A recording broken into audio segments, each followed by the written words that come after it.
ರಾಜಕಾರಣದಲ್ಲಿ ಸಾರ್ವಜನಿಕ ಜೀವನದಲ್ಲಿ ಭಾಳ ಅಪರೂಪ ಅನ್ನುವಂಥ ವ್ಯಕ್ತಿತ್ವ ಹೊಂದಿದ್ದವರು ಶ್ರೀ ದಿವಂಗತ ಎಸ್ ಎಂ ಕೃಷ್ಣ ಅವರು. ಅವರು ನಮ್ಮನ್ನು ಅಗಲಿದ್ದಾರೆ. ರಾಜಕೀಯದಲ್ಲಿ ಒಂದು ಮಾತನ್ನು ಹೇಳ್ತಿದ್ರು, ಅಂದರೆ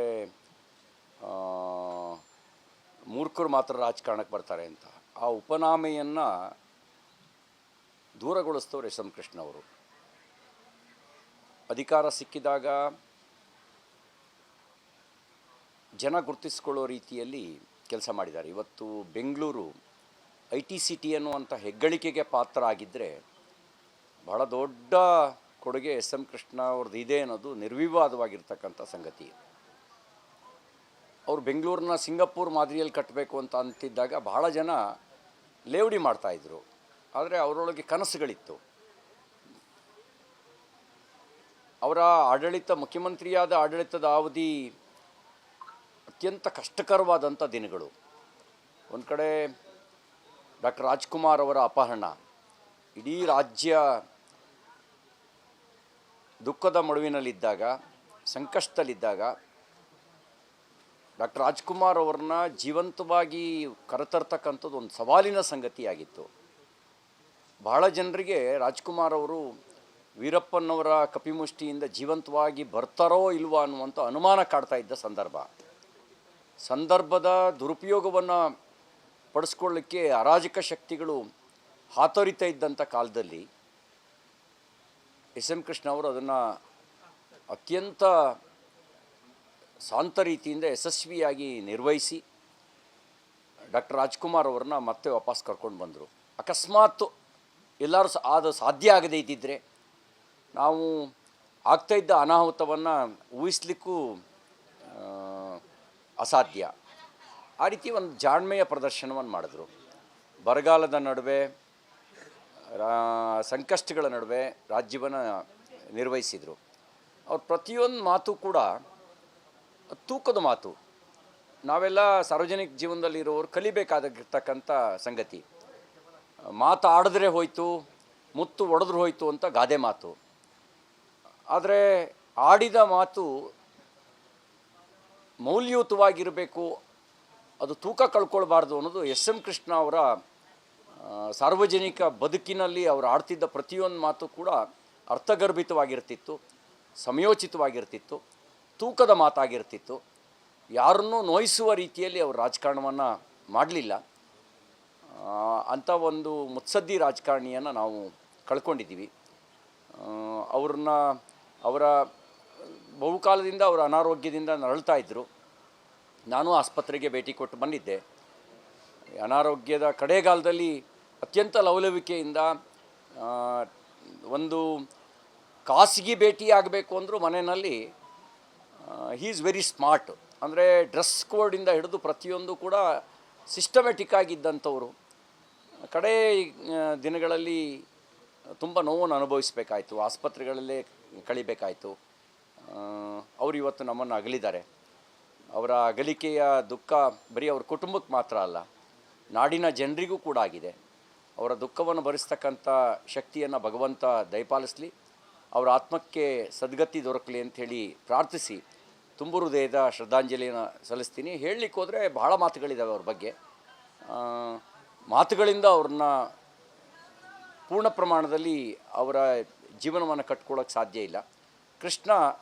ಕೃಷ್ಣ ಅವರೇ ರಾಜ್ಯಕ್ಕೆ, ನಾಡಿಗೆ ಎಸ್ ಎಂ ಕೃಷ್ಣ ಥರದವರು ಅಪರೂಪದ ವ್ಯಕ್ತಿತ್ವ ಇರ್ತಕ್ಕಂಥವ್ರು ಅಂತ ಅಷ್ಟೇ ಈ ಸಂದರ್ಭದಲ್ಲಿ ಹೇಳಲಿಕ್ಕೆ ಬಯಸ್ತೀನಿ. ರಾಜಕಾರಣದಲ್ಲಿ ಸಾರ್ವಜನಿಕ ಜೀವನದಲ್ಲಿ ಭಾಳ ಅಪರೂಪ ಅನ್ನುವಂಥ ವ್ಯಕ್ತಿತ್ವ ಹೊಂದಿದ್ದವರು ಶ್ರೀ ದಿವಂಗತ ಎಸ್ ಎಂ ಕೃಷ್ಣ ಅವರು. ಅವರು ನಮ್ಮನ್ನು ಅಗಲಿದ್ದಾರೆ. ರಾಜಕೀಯದಲ್ಲಿ ಒಂದು ಮಾತನ್ನು ಹೇಳ್ತಿದ್ರು, ಅಂದರೆ ಮೂರ್ಖರು ಮಾತ್ರ ರಾಜಕಾರಣಕ್ಕೆ ಬರ್ತಾರೆ ಅಂತ. ಆ ಉಪನಾಮೆಯನ್ನು ದೂರಗೊಳಿಸ್ತವ್ರು ಎಸ್ ಎಂ ಕೃಷ್ಣ ಅವರು. ಅಧಿಕಾರ ಸಿಕ್ಕಿದಾಗ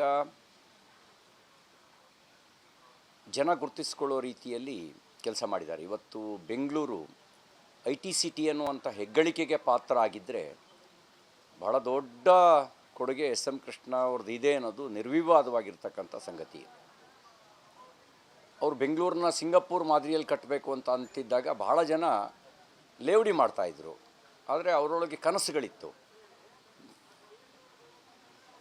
ಅವರ ಮುಖ್ಯಮಂತ್ರಿಯಾದ ಆಡಳಿತದ ಅವಧಿ ಅತ್ಯಂತ ಕಷ್ಟಕರವಾದಂಥ ದಿನಗಳು.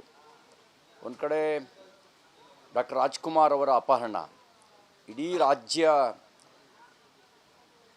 ದುಃಖದ ಮಡುವಿನಲ್ಲಿದ್ದಾಗ, ಸಂಕಷ್ಟದಲ್ಲಿದ್ದಾಗ ಡಾಕ್ಟರ್ ರಾಜ್ಕುಮಾರ್ ಅವ್ರನ್ನ ಜೀವಂತವಾಗಿ ಕರೆತರ್ತಕ್ಕಂಥದ್ದು ಒಂದು ಸವಾಲಿನ ಸಂಗತಿಯಾಗಿತ್ತು.